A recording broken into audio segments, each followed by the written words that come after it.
Today your daughter is at your home. I'm talking to parents.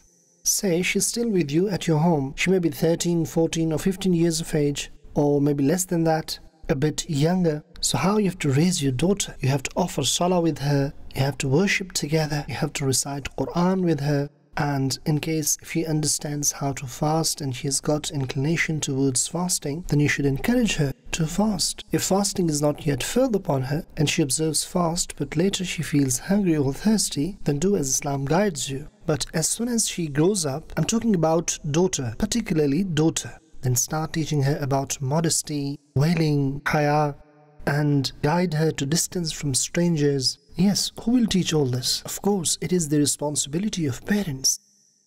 And this has to be done practically.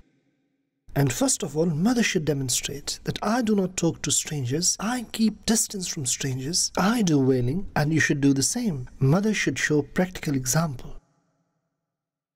Mother, in other words, she is the first and the best teacher for her daughter. Or you can say a female teacher. She will tell. And by the time she grows up further, mother will teach her about purity, impurity, salah. Mother should learn. I'm talking to mothers, all those who are watching and listening me. I'm addressing you, please learn. Who will teach your daughters?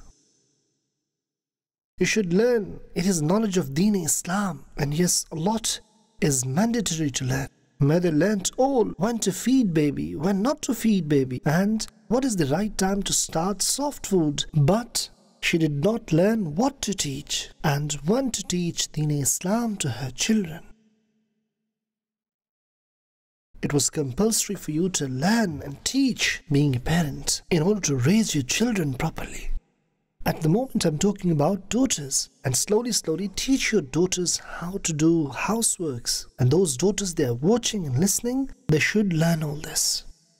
Because tomorrow you'll get married, and after marriage when you'll go to your in-laws, then you won't sit there without doing anything. And especially those girls who do not know how to cook, how to do housekeeping, they really get embarrassed at their in-laws. I'm talking in general, that is what normally happens. They get embarrassed because they don't know housekeeping, they don't know how to cook, as they did not learn at all. So teach your daughters whatever is necessary for them to learn, especially in terms of managing household affairs. Teach them cleaning, cooking, organizing and managing things of house. Furthermore, teach them about patience, tolerance, forbearance, love for worship.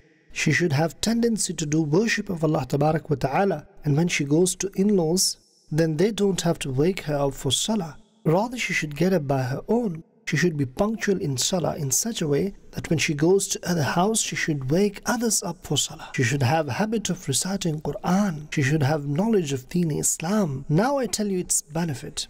When you will raise your daughter in such a way with all these aforementioned beautiful qualities, then when she will go to other house, she will prove to be a very good family member. She'll have an image of a person who has courage, forbearance, tolerance, love and care. Not of a person who shouts, screams and fights. And in other words, she would demonstrate that that is how I have been raised by my parents. And parents have to try and teach. We love Madani Channel. We love Madani Channel. We love Madani Channel.